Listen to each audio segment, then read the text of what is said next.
Vamos a orar, hermanos. Por favor, abre tu Biblia, Primera de Corintios, capítulo 15, verso 3 y 4. Y hoy iniciamos esta serie que se llama La Pasión de Cristo. Vamos a ver hoy, el miércoles, concluimos el siguiente domingo y de ahí regresamos a Primera de Juan para ir concluyendo el capítulo 5. Amén. Estamos en Primera de Corintios, capítulo 15. Vamos a leer los versos 3 y 4. Primera de Corintios, capítulo 15, verso 3 y 4. Dice la Escritura, juntos, porque primeramente os he enseñado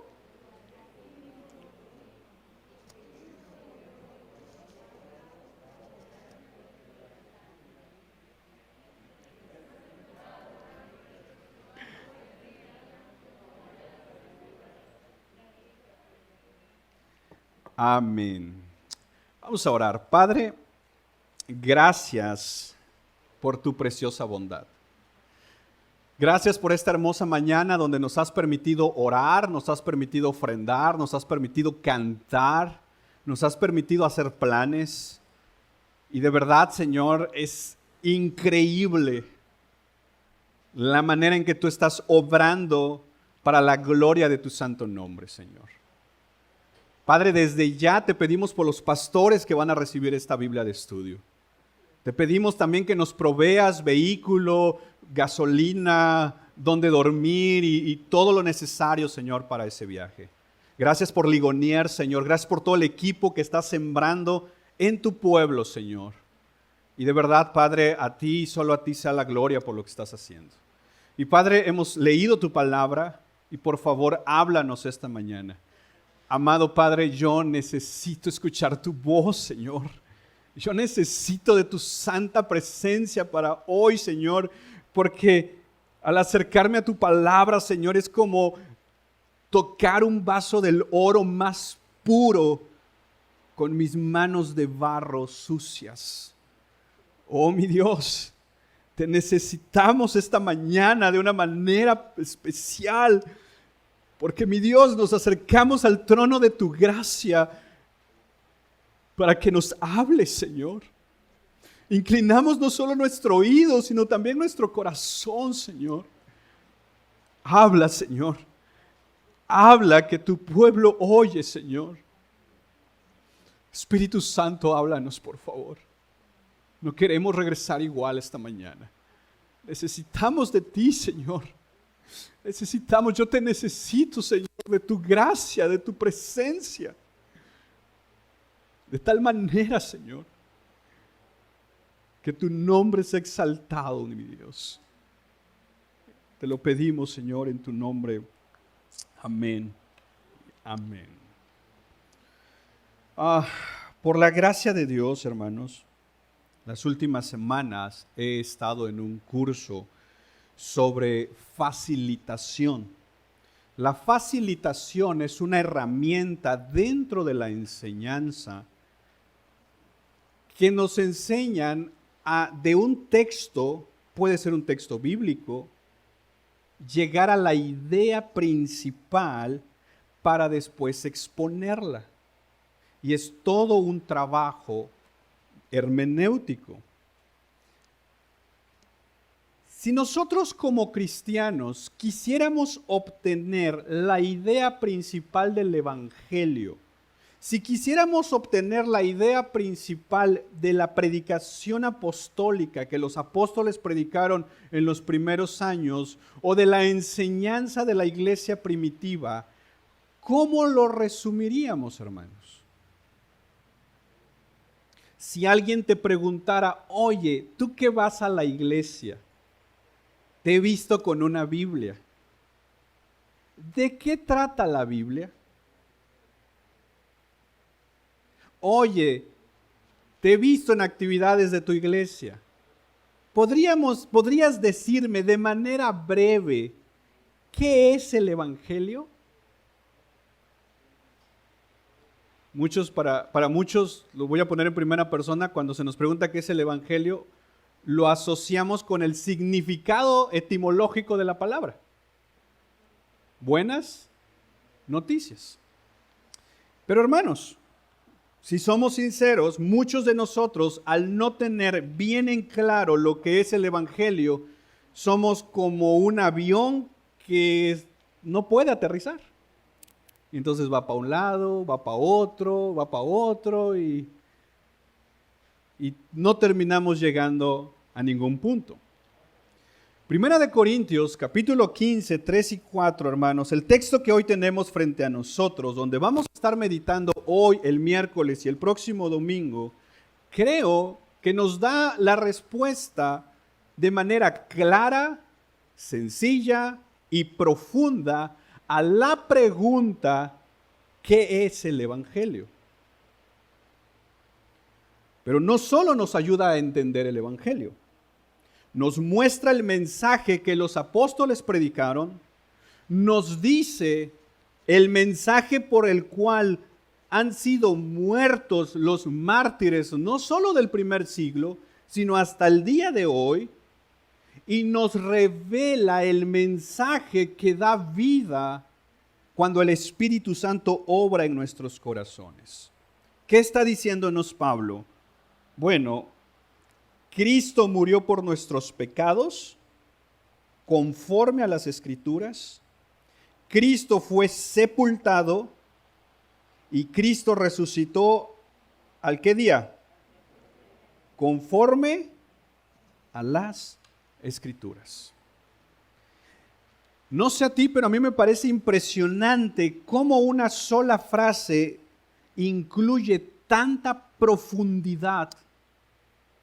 Por ejemplo, esa frase que está ahí en tu Biblia, que dice, conforme a las Escrituras, lo que está haciendo Pablo es conectar, acuérdate, el Nuevo Testamento se está escribiendo todavía para el momento que se escribe esto.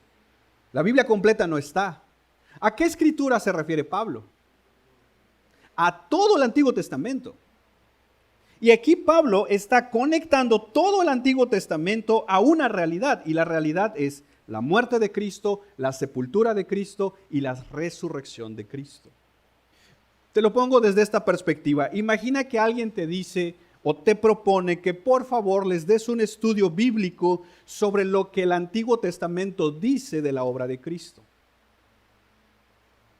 Tienes que ver sus referencias directas, indirectas, proféticas, figuras, símbolos, símiles sobre la muerte, sepultura y resurrección de Cristo. ¿Cuánto duraría este estudio, hermanos?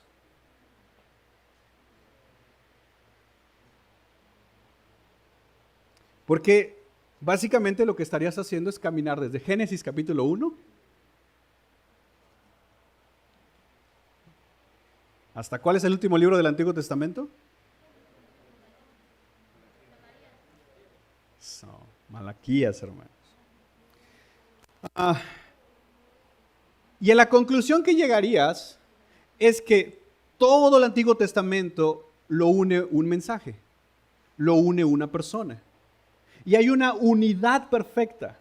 De hecho, una de las características de la Escritura es esa unidad. Y terminas dándote cuenta que son como diferentes ríos que terminan corriendo por muchos lados, pero que concluyen o se juntan todos en una misma persona, Cristo Jesús. Un comentarista dice lo siguiente: cuando vemos 1 de Corintios 3 y 4, capítulo 15, 3 y 4, vemos que el tema central del Evangelio está presente, y está presente bajo tres elementos. Número 1, Cristo murió por nuestros pecados conforme a las Escrituras. Si tú quitas esto, no tienes Evangelio. Muchos de nosotros hoy en día, o la manera en cómo estamos, lo voy a poner en primera persona, percibiendo el cristianismo, es brincarnos la muerte de Cristo y correr sobre las bendiciones que vienen de la muerte de Cristo. Quita la muerte de Cristo y no tienes Evangelio. De hecho, Primera de Juan ataca mucho este tema del gnosticismo, en el sentido de que habían quienes, maestros, enseñaban que Cristo no murió en la cruz del Calvario. Quita la muerte de Cristo y no tendrás perdón de pecados. Cuando Pablo se refiere a las Escrituras, se refiere a las profecías del Antiguo Testamento. Tiene Salmo 16 y definitivamente Isaías 53. Lo segundo que Pablo menciona en ese texto de 1 Corintios 15, dice que fue sepultado. La realidad de la muerte de Cristo se hace más clara por el hecho de que fue enterrado. Se dice que, y la Biblia también lo menciona, que hubo una versión que se corrió en esos años donde decían que los apóstoles fueron en la noche a robar el cuerpo. ¿Lo has leído? Y la pregunta del millón es, ¿dónde quedó el cuerpo? Bueno, no hay cuerpo. ¿Por qué? Porque la tumba está vacía. Nuestro Señor resucitó. Y ese es el tercer punto que Pablo establece. Resucitó al tercer día conforme a las Escrituras. Cristo fue resucitado permanentemente y para siempre. Acuérdate, la manera en cómo los judíos miden los días no es la misma manera que nosotros. Para ellos son 3 días, desde el viernes por la tarde hasta el domingo por la mañana, según sus horarios. El mismo Señor Jesús, caminando en esta tierra, dijo que así como el profeta Jonás, que estuvo 3 días, ¿te acuerdas? Él también estaría 3 días. Salmo 16, Salmo 110 apunta también a la resurrección. Entonces, ¿qué es lo que Pablo está enseñándonos acá? Enseñándonos el Evangelio. Tienes a la muerte de Cristo, la sepultura de Cristo y la resurrección de Cristo. Y ojo, conforme a las Escrituras. Y eso es lo que vamos a tratar de hacer esta semana. Hoy vamos a ver la muerte de Cristo. El miércoles, ojalá puedas venir, vamos a hablar de la sepultura de Cristo. Y el próximo domingo vamos a hablar de la resurrección de Cristo. Esto no es nuevo. De hecho, y espero que las próximas semanas comencemos a estudiarlo, pero el credo de los apóstoles, ¿alguna vez lo has leído? Y si no, hoy en la tarde, mira, con un café con pan ahí. Léete el credo de los apóstoles.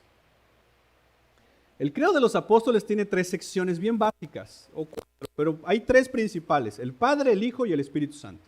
En la sección del Hijo dice el credo de los apóstoles: creo en Jesucristo, su unigénito Hijo nuestro Señor, quien fue concebido por el Espíritu Santo, nacido de la Virgen María. Y mira lo que dice: sufrió bajo Poncio Pilato, fue crucificado, muerto y sepultado. Y luego hay una línea, y la que sigue es: y al tercer día resucitó de entre los muertos. Tienes en el credo de los apóstoles es un resumen teológico de lo que la iglesia primitiva predicó. Y la iglesia primitiva predicó la muerte de Cristo, la sepultura de Cristo y la resurrección de Cristo. Y si los apóstoles lo predicaron, ¿por qué nosotros no habríamos que hacerlo? Ahora, nada más un paréntesis. Hay una línea en el credo de los apóstoles donde está la muerte, la sepultura y luego la resurrección. Hay una frase ahí que es bien peculiar, porque nos apunta a la respuesta de dónde estuvo Jesucristo entre su muerte y su resurrección. ¿Tú sabes dónde estuvo? Vente el miércoles. Vamos a leer la Biblia juntos. ¿Sale? Entonces, la muerte, la sepultura y la resurrección de Cristo son nuestros encabezados para los siguientes 2 sermones después de este. Hoy veremos la muerte de Cristo. ¿Por dónde empezamos, hermanos? Vuelvo a repetir. Estamos literalmente ante una montaña doctrinal, teológica, que podemos entrar por muchos lados. Podríamos ver las implicaciones de la muerte, las consecuencias, el alcance natural, el alcance sobrenatural. Podríamos irnos a los simbolismos, a las figuras. Podríamos pasar años en Levítico viendo la prefigura de la muerte del Cordero perfecto. Pero vamos a enfocarnos en lo que los evangelios narran, que pasó en estos días, por usar esta referencia. Y vamos a enfocarnos en lo que específicamente el evangelista Marcos nos habla. Entonces, por favor, ve con tu Biblia a Marcos y vamos a estar caminando por varios textos. Y entonces, quiero que veamos el tema de la muerte de Cristo bajo 3 puntos. En primer lugar, vamos a ver la muerte de Cristo como una muerte anunciada. En segundo lugar, vamos a ver la muerte de Cristo como una muerte horrible. Y en tercer lugar, vamos a ver la muerte de Cristo como una muerte fructífera. Una muerte anunciada, una muerte horrible y una muerte fructífera. Empecemos con una muerte anunciada. Mis hermanos, la muerte de nuestro Señor Jesucristo no fue un plan B de Dios. No fue como algo sacado de la manga para el Señor, como, híjole, estos ya se echaron a perder y ahora ¿qué hacemos? Ya Adán y Eva cayeron en pecado y ahora ¿qué vamos a hacer? John Flavel, el puritano, tiene un libro que trata de conectarnos un poco con la conversación entre el Padre y el Hijo, pero aún los puritanos llegaron a entender el hecho de que la muerte de nuestro Señor Jesucristo no fue un plan B de Dios.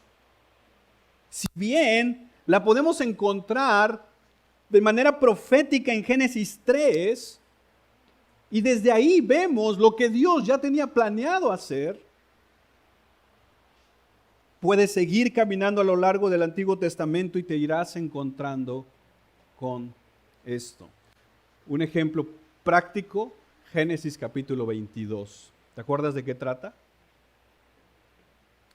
Te lo dejo de tarea. Y es así como también podemos llegar a la gran profecía que algunos teólogos le han dicho que es el Evangelio del Antiguo Testamento, Isaías 53.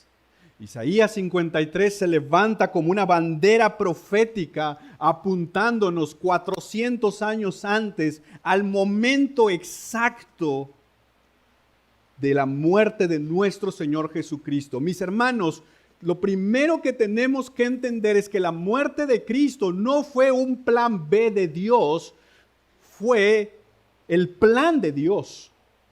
Y en la medida que nosotros lo veamos como el plan de Dios, muchos de nosotros dejaremos de ver entonces la cruz de Cristo como, ay, pobrecito,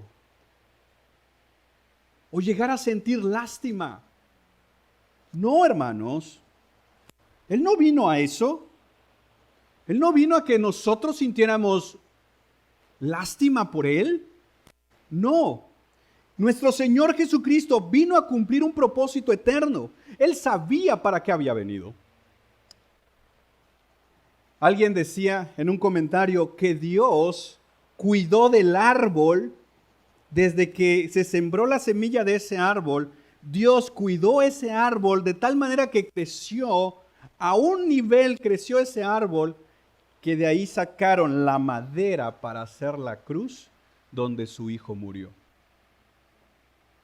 Y no solo cuidó el árbol, cuidó también desde que eran unos bebés y los cuidó a través de todo su crecimiento a aquellos que después agarrarían un látigo para golpear a su hijo. Dios los cuidó también a ellos. La muerte de Cristo no era un plan que de repente Dios se le ocurrió. La muerte de Cristo era el cumplimiento soberano del plan de Dios.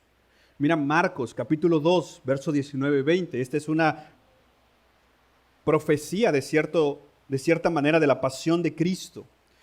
Marcos capítulo 2, verso 19. Jesús les dijo: ¿acaso pueden los que están de bodas ayunar mientras está con ellos el esposo? Entre tanto que tiene consigo al esposo, no pueden ayunar. Verso 20, mira lo que dice. Pero vendrán días cuando el esposo les será, ¿qué cosa? ¿Quién es el esposo? Cristo. Desde Marcos capítulo 2, el Señor Jesús empezó a anunciar que llegaría el momento donde Él sería quitado.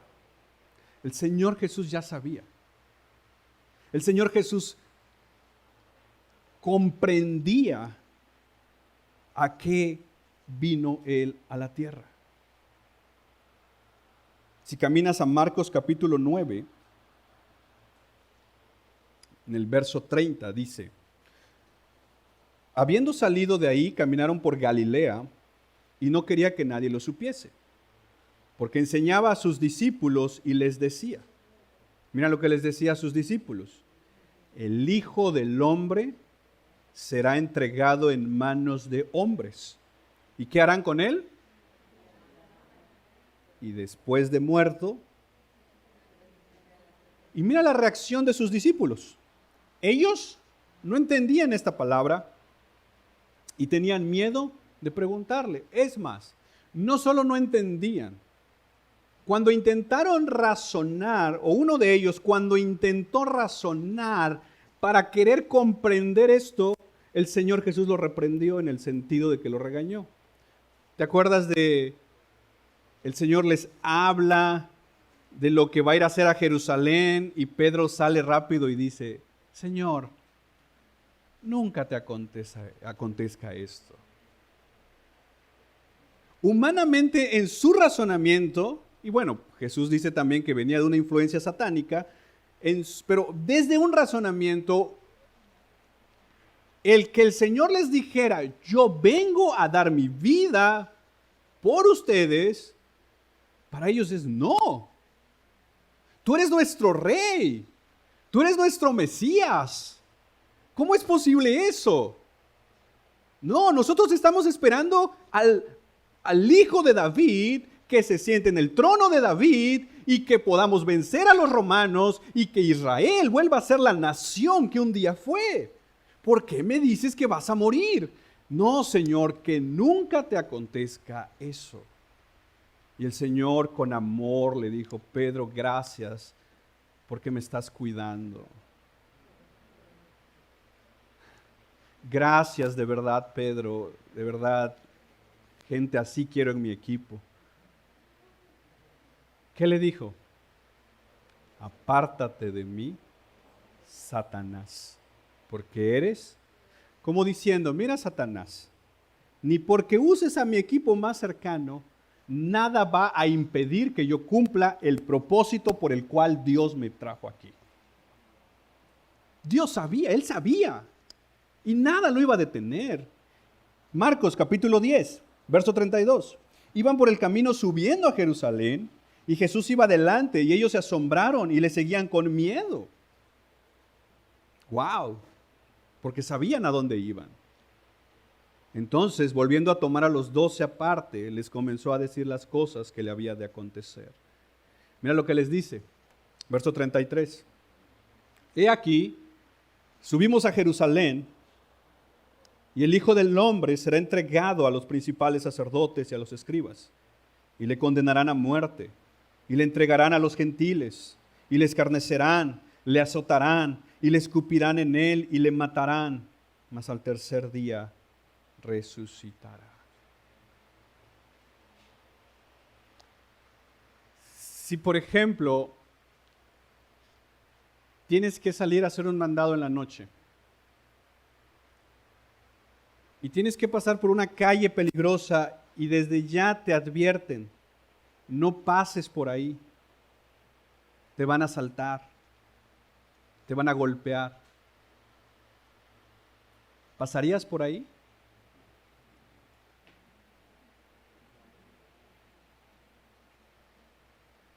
Yo creo que no. Es más, dices: oye, gracias por decirme. Y aunque sea unas 3 vueltas que voy a dar, pero prefiero dar esas 3 vueltas.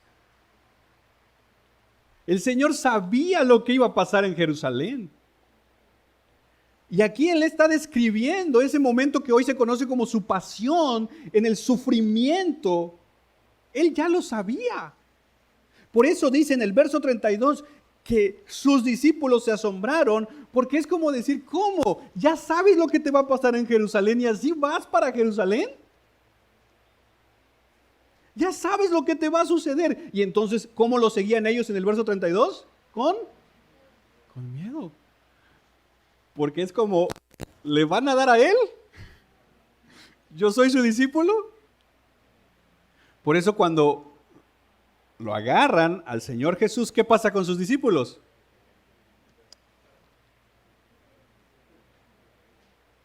¿Y el valiente Pedro?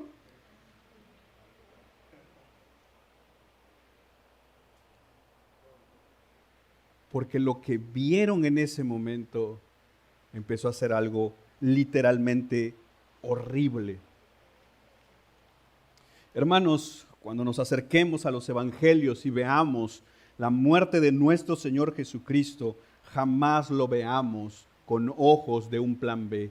El Señor sabía lo que había venido. Él sabía que ese era su propósito y ese era el llamado que tenía que cumplir.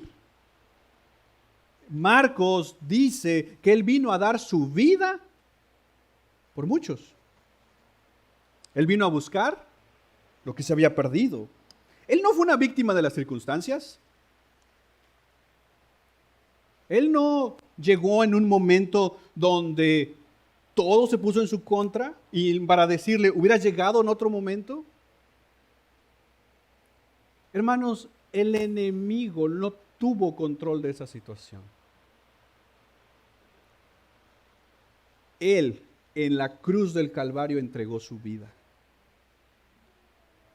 Él la dio, no se la quitaron. Lo primero entonces que debemos entender en este tema es que la muerte de Cristo no fue un accidente, pero tampoco había otro camino. Él tenía que beber la copa de la ira y su camino a la cruz empezó en el cielo. Él descendió para ir a la cruz. Y esto nos lleva entonces a nuestro segundo encabezado, una muerte horrible. Marcos avanza al capítulo 14. Han detenido al Señor. Lo han llevado entonces con los principales sacerdotes. Verso 55. Quiero que veas la escena. Está el Señor Jesús ahí en medio de este grupo de sacerdotes, de fariseos. Y los principales sacerdotes y todo el concilio buscaban testimonio contra Jesús para entregarle a muerte. ¿Pero qué pasaba? No lo hallaban. Y al no encontrar testimonios contra él, entonces mira lo que sucedió, verso 56. Porque muchos decían, ¿qué cosa? Falso testimonio. Quiero que empieces a ver este proceso de sufrimiento.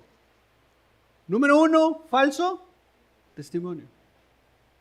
¿A ti te molesta cuando hablan mal de ti? Más o menos. Y luego cuando supiste quién, dices, Él está ahí. Y lo primero que empieza a suceder es que empiezan a hablar falsos testimonios de Él. ¿Y qué hizo Él? ¿Podía defenderse? ¿Podía decir, a ver, espérate, eso no es cierto? Déjame explicarte. ¿Podía hacer eso? Decidió guardar silencio. Verso 60. Entonces el sumo sacerdote, sigue la escena, quiero que tengas la escena frente a ti. Levantándose en medio, preguntó a Jesús diciendo, ¿no respondes nada? El hombre está callado. ¿No respondes nada que testifican estos contra ti? 61, mira la reacción del Señor. Mas él callaba y nada respondía. Me encanta Marcos porque como que si una cosa no fuera suficiente de decir él callaba, agrega también que él no respondía nada. Es como que lo mismo, ¿no? Pero está puntualizando el silencio del Señor ante todas las cosas que están hablando de Él. Desde ahí yo creo que hay un gran ejemplo para muchos de nosotros. Deja que el Señor te defienda.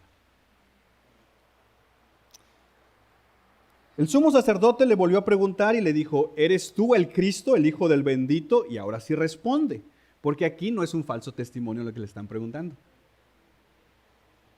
Jesús le dijo, yo soy. Y luego, aquí hay una referencia a aquel momento cuando Jacob ve lo que conocemos como la escalera, ¿te acuerdas? Que se durmió allá y tuvo una visión y dice, veo ángeles, ¿se acuerdan? Génesis. Bueno, aquí hay una referencia, y veréis al Hijo del Hombre, ¿dónde? Sentado a la diestra del poder de Dios. Y mira lo que dice. No dice subiendo, dice que viniendo. Aquí está apuntándonos a algo que el Señor está poniendo su mirada. Es como decir, yo voy a morir, voy a ser sepultado, voy a ascender, pero vas a ver cuando yo venga por segunda vez. Y lo estamos esperando, hermanos. Verso 63. Entonces el sumo sacerdote, rasgando sus vestiduras, dijo, ¿qué más necesidad tenemos de testigo? ¿Habéis oído la blasfemia? Ahora ya no es falso testimonio. Ahora lo están acusando de ser blasfemo. ¿Qué os parece? Y todos ellos le condenaron, declarándole ser digno de muerte. Ya ahí la cosa está fea. Ya hicieron un juicio. De hecho, el Señor Jesús llevó varios juicios, todos en su contra. Pero aquí el primero ya lo declararon digno de muerte. Y la acusación es, eres blasfemo. Eres hereje. Verso 65. Por si eso no fuera poco, algunos comenzaron a ¿qué? Escupirle. Yo creo que hasta, veo que algunos hasta como no sé, como se impulsan para escupir.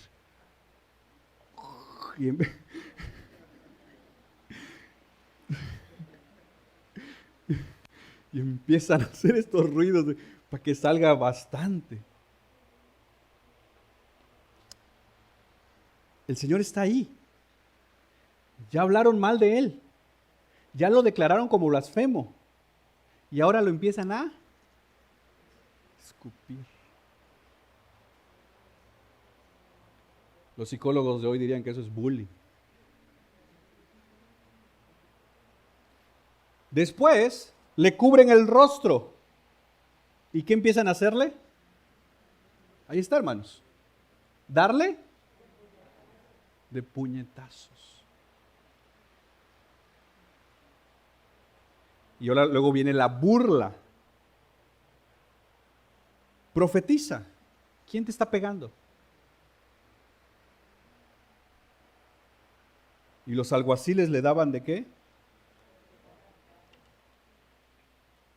¿Él sabía quién le estaba pegando? Como te digo, él siendo Dios lo cuidó desde niñito. Él siendo Dios le dio la vida a esa gente que le estaba golpeando.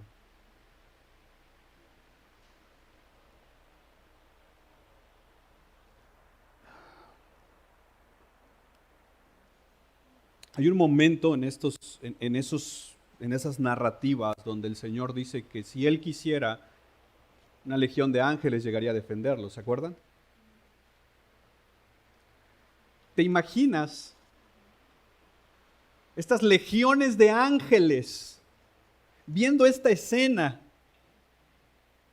listos para nada más que les dieran la orden y llegar y defender a su Señor?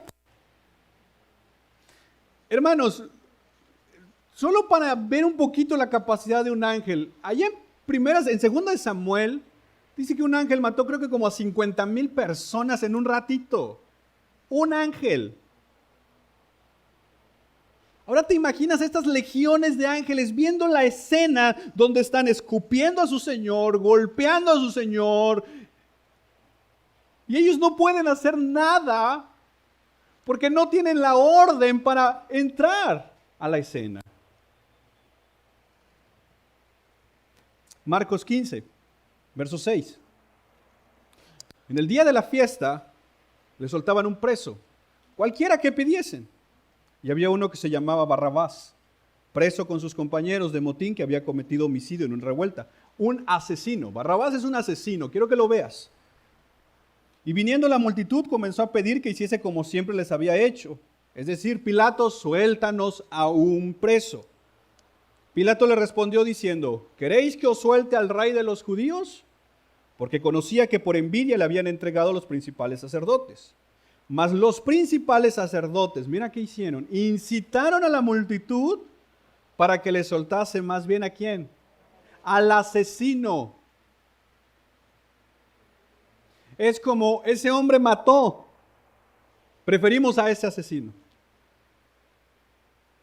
Por si tenemos dudas de cómo es nuestro corazón de perverso, aquí hay un ejemplo.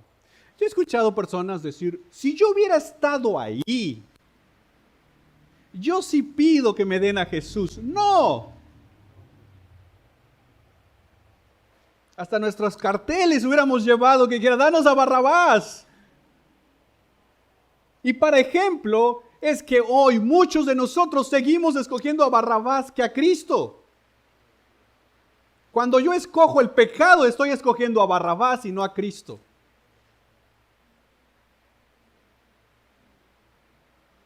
Por eso el que nos escoge es Cristo, porque nosotros no lo hubiéramos podido escoger. Hoy, tú le presentas el Evangelio a alguien, sin la obra del Espíritu Santo, sigue escogiendo a Barrabás.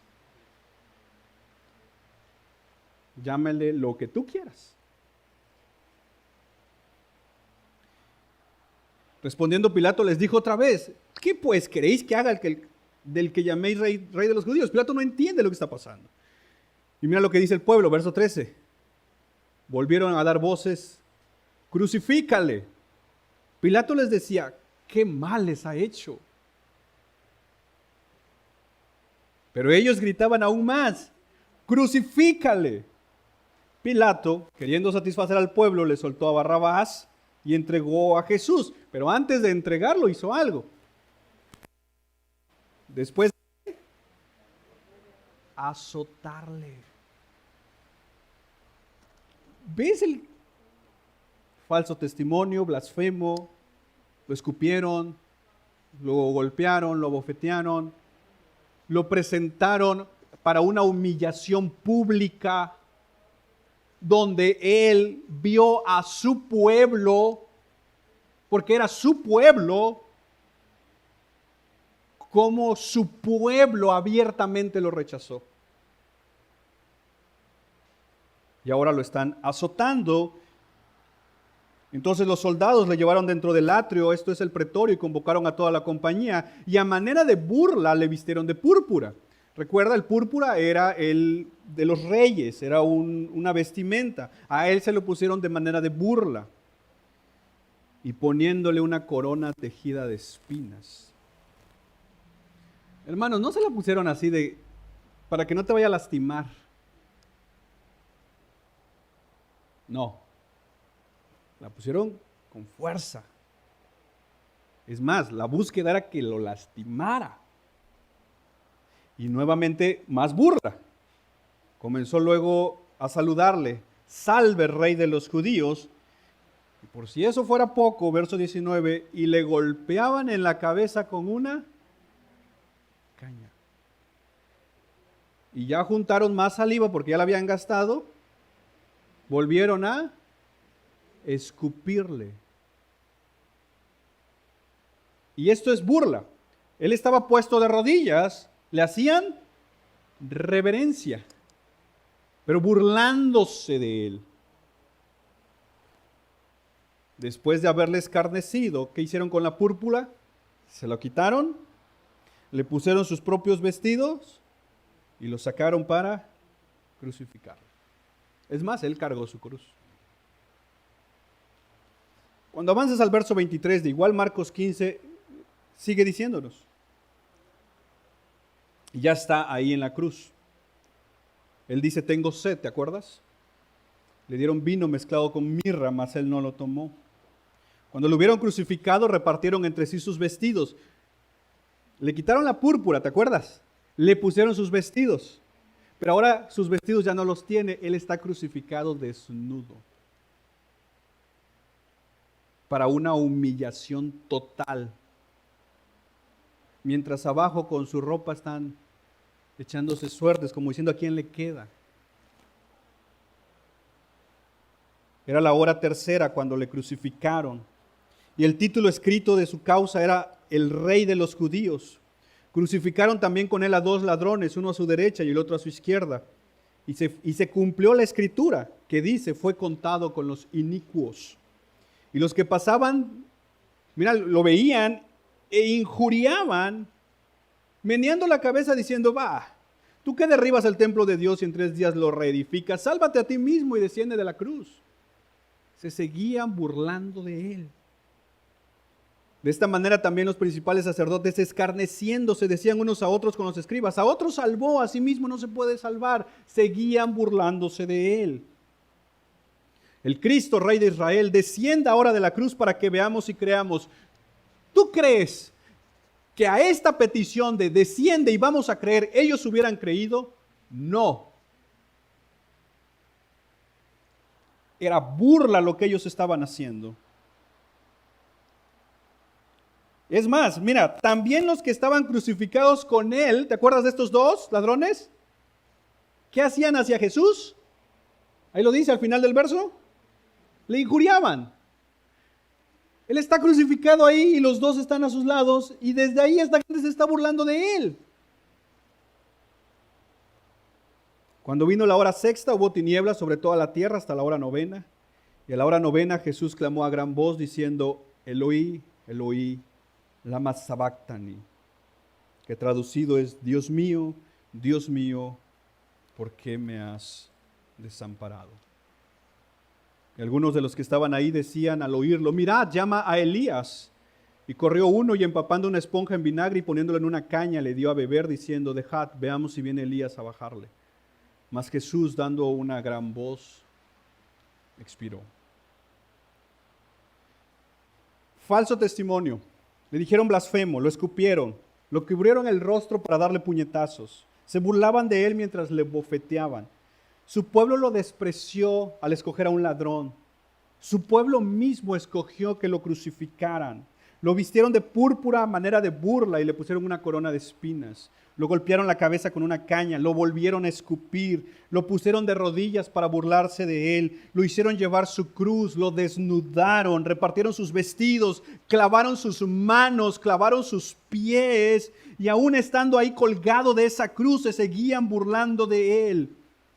Por si eso no fuera poco,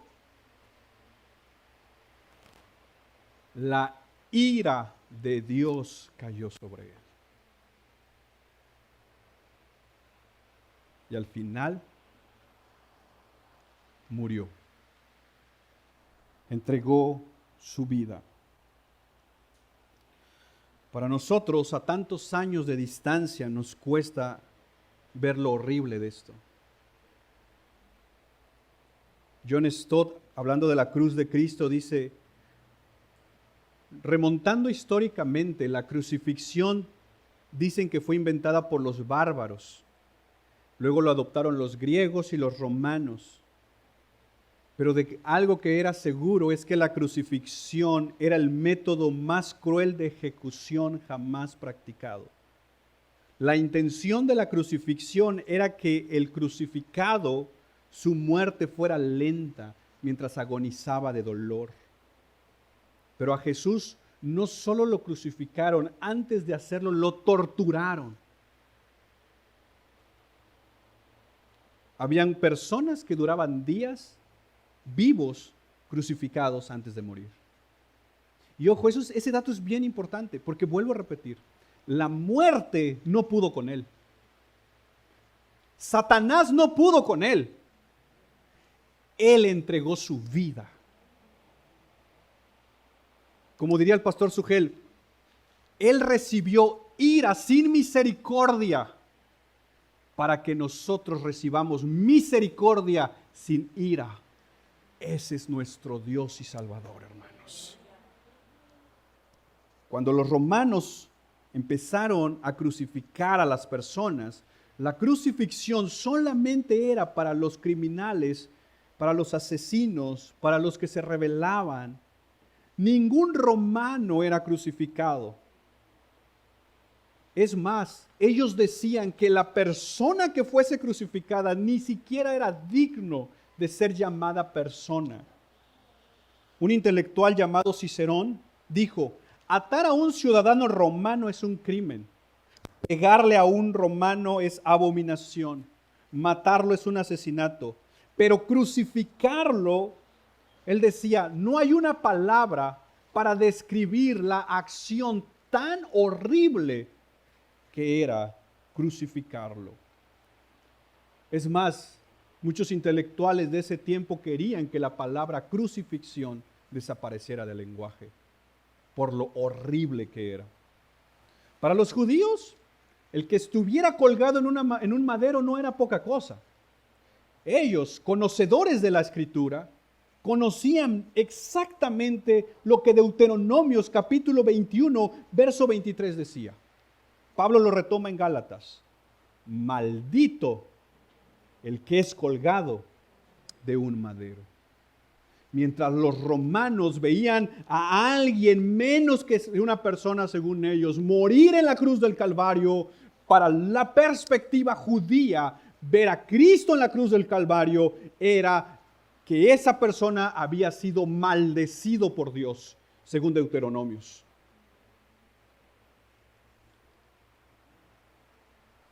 Los romanos lo despreciaron y lo mataron. Los judíos lo tuvieron por maldito de Dios.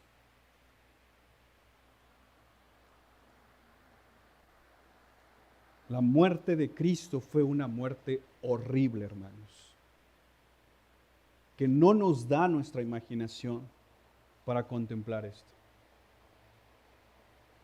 El precio de tu salvación fue un alto precio.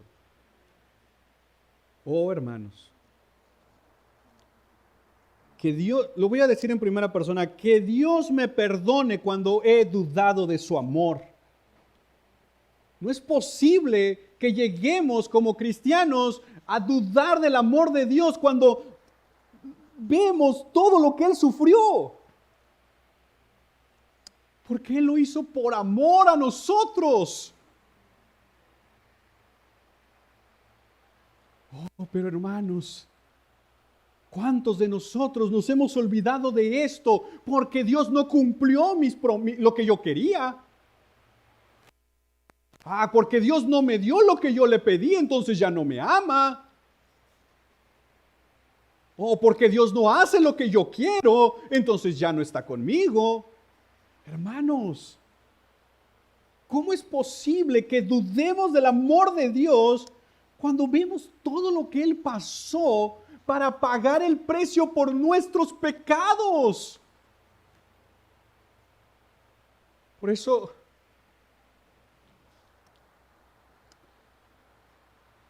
después los apóstoles salieron a predicar este mensaje.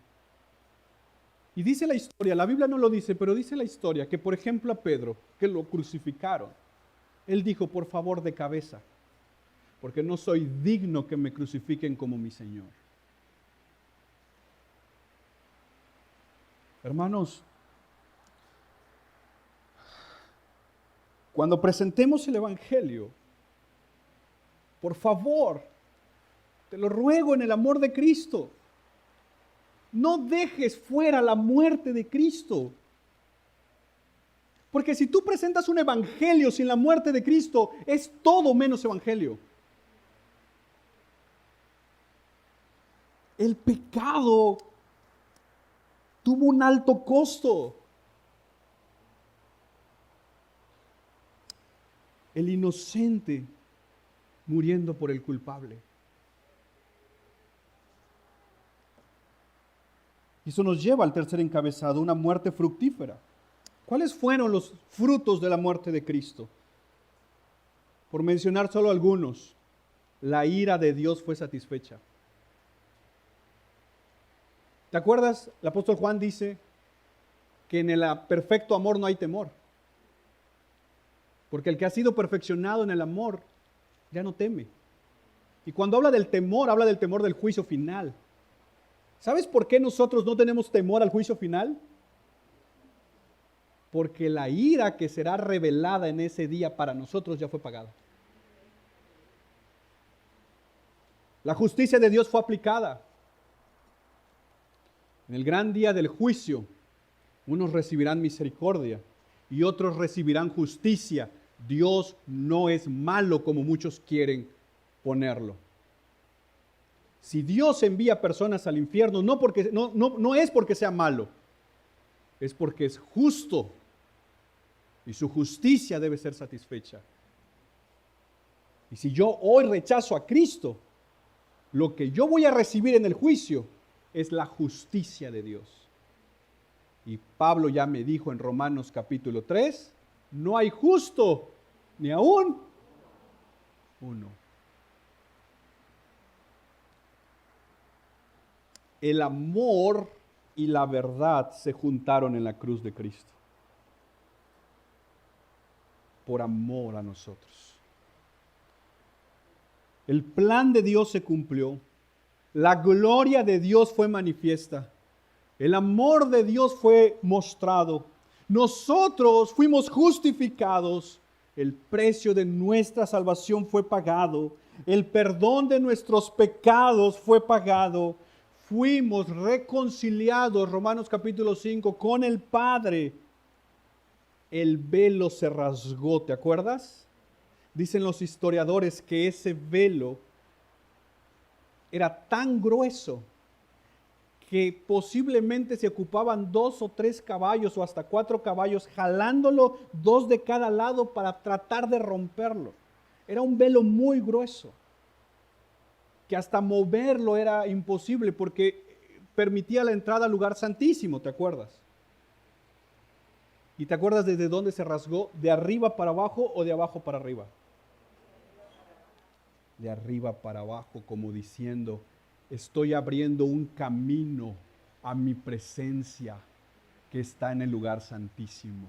Es Dios diciendo, estoy abriendo la puerta para que según Hebreos entremos ahora nosotros confiadamente al trono de su gracia. Todo porque Cristo en su muerte hizo que ese velo se rasgara. Tenemos acceso al lugar santísimo. Fuimos limpiados por la sangre del Cordero. Cristo venció y en su victoria, mis hermanos, como ya Juan nos lo enseñó, somos más que vencedores.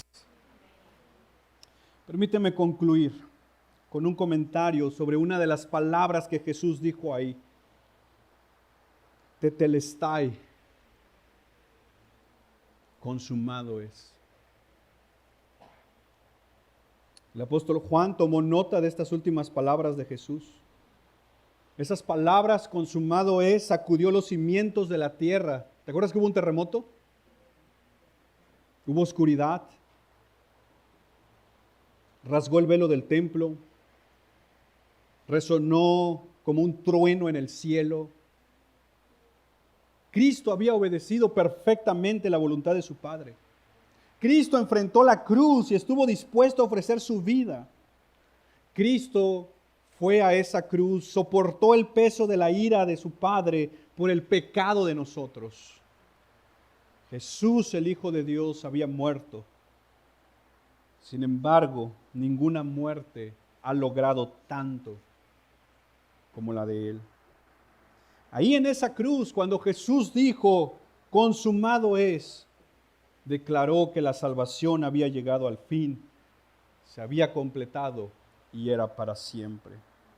Oh hermanos, gracias sean dadas a nuestro Señor Jesucristo, que vivió una vida sin pecado, murió en la cruz del Calvario, pero sabemos que no se quedó ahí.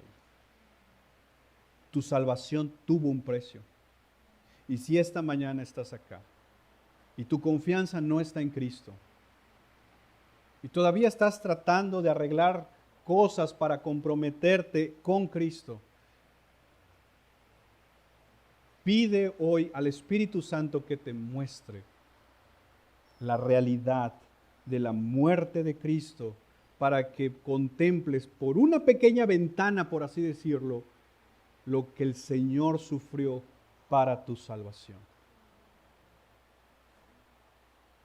Despreciar eso, creo que no hay palabras para eso. Dice el himno, en el monte Calvario hay una cruz.